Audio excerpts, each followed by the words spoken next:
சதுரகிரி மலையில யமகாவுன்னு ஒரு பாதை இருக்கு. அந்த யமகாவுக்குள்ள போனோம்னா நம்மளுக்கு திரும்ப வர முடியாது. அந்த பாதையெல்லாம் போகும்போது அந்த மாதிரி அசுரதி சவுண்டுகள் கேட்கும், சித்தர்களுடைய குரல் கேட்கும்.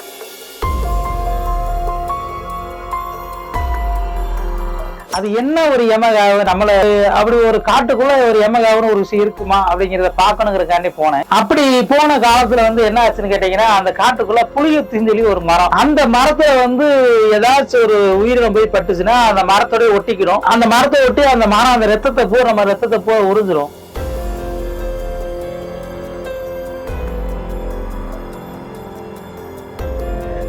ஃப்ரெண்ட் ஒருத்தர் என் கூட சதுரகிரி மலைக்கு வர்ற காலத்துல அவருடைய விரல் அழுகி போயிருந்துச்சு.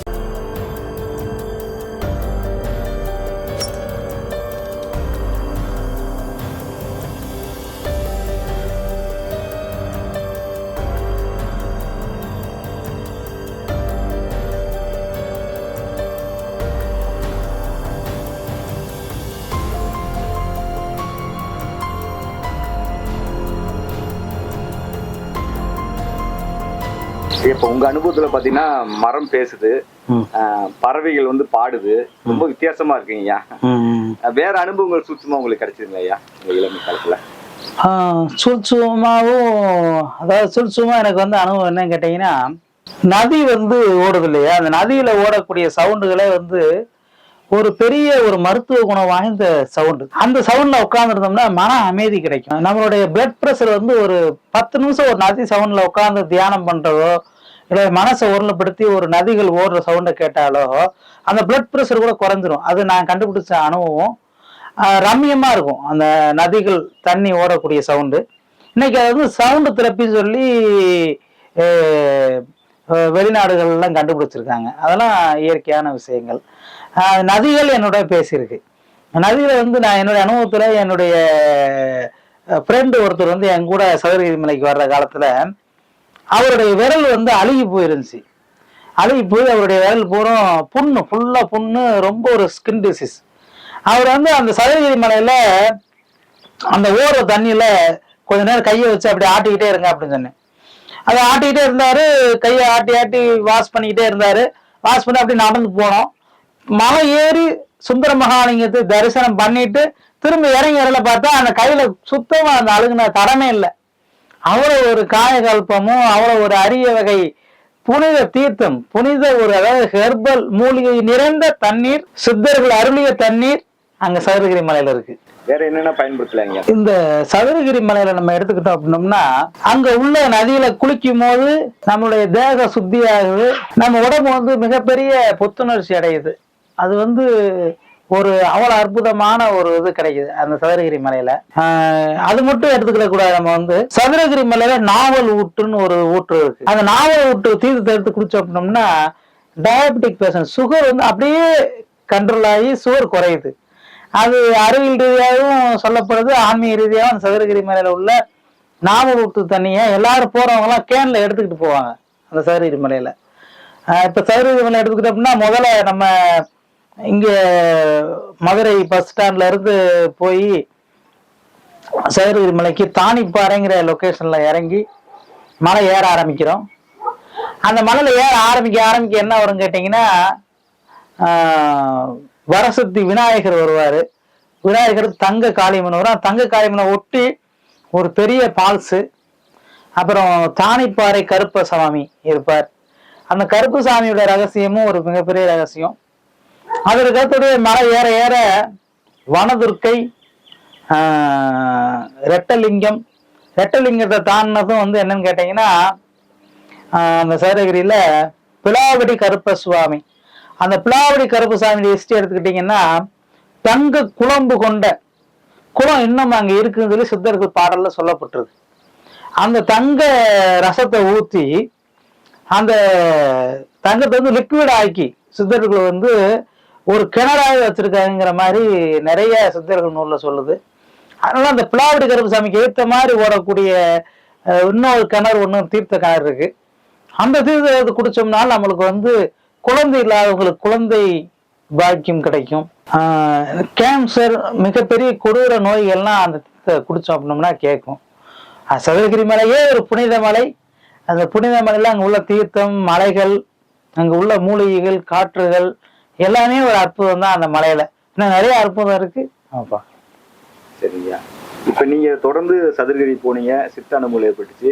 உங்களுக்குள்ள ஆற்றல் எப்ப வெளிப்பட்டது, எப்போ உணர்ந்தீங்கய்யா? எனக்குள்ள ஒரு இறை அனுபவம், இறையாற்றல். நான் சதுரகிரி மலையில வந்து தவம் பண்ணிக்கிட்டு இருந்தேன். அதாவது ஒரு 6 மாச காலம்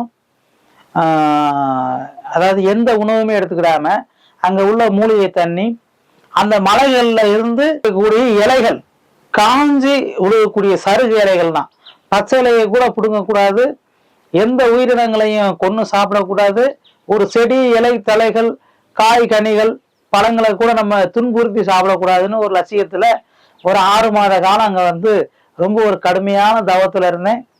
அந்த தவத்துல இருக்கிற காலத்துல எனக்கு வந்து இறைவன் வந்து உணர்த்தியது என்ன அப்படின்னா, சிவபெருமான் வந்து அசிரீதியாக தோன்றி என்னுடைய மனசுக்குள்ள நீ ஒரு சிவாலயம் கட்டணும், அந்த சிவாலயம் உலகமெல்லாம் இருக்கக்கூடிய பக்தர்களுக்கு மிக ஆரோக்கியத்தை தரக்கூடிய சிவலிங்கமாகவும் சிவாலயமாக இருக்க வேண்டும் என்று சிவன் ஒரு அசிரீதியில் கூறினார். அப்பொழுது சித்தர்கள் வந்து நீ கோயில் கட்டப்போ அப்படின்னு சொல்லி எனக்கு மனசுக்குள்ள ஒரு அசரீதியா கேட்டுச்சு.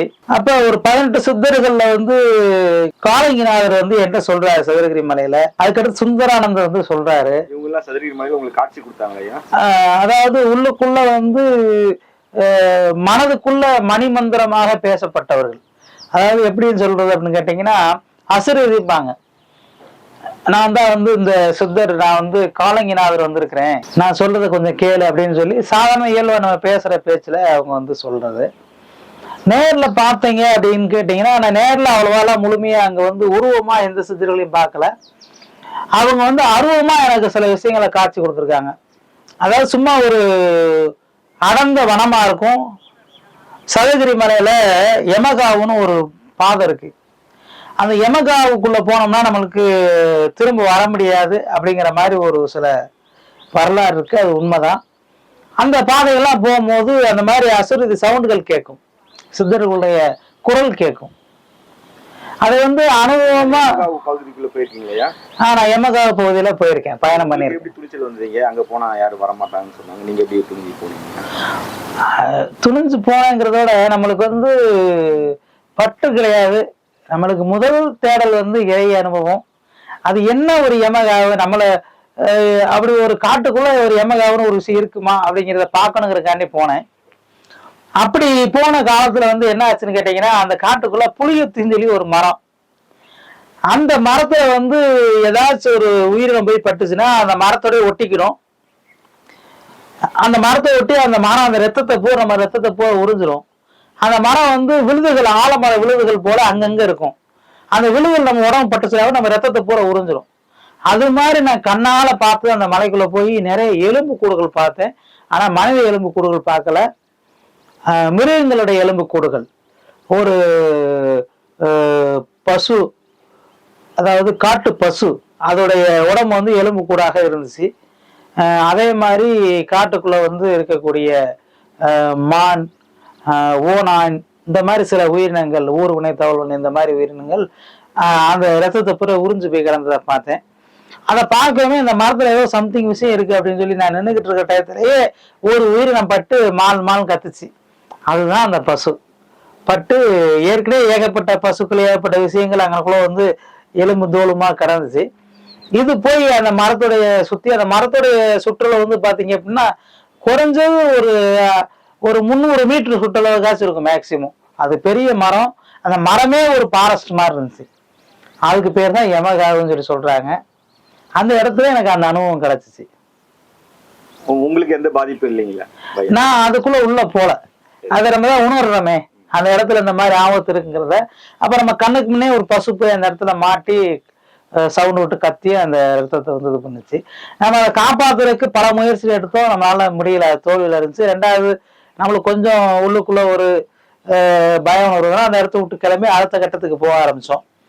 அடுத்த கட்டங்கள்ல வந்து நடுக்காட்டு பிள்ளையார், ஊஞ்சல் கருப்பு அப்படின்னு சொல்லி தவசி பாறை, தவசி குகை அப்படின்னு நிறைய குகைகளை தரிசனம் பண்ணிட்டு அப்படியே நாங்கள் கீழே வந்துட்டோம். இந்த மாதிரி நிறைய சதுரகிரில அனுபவங்கள் இருக்கு.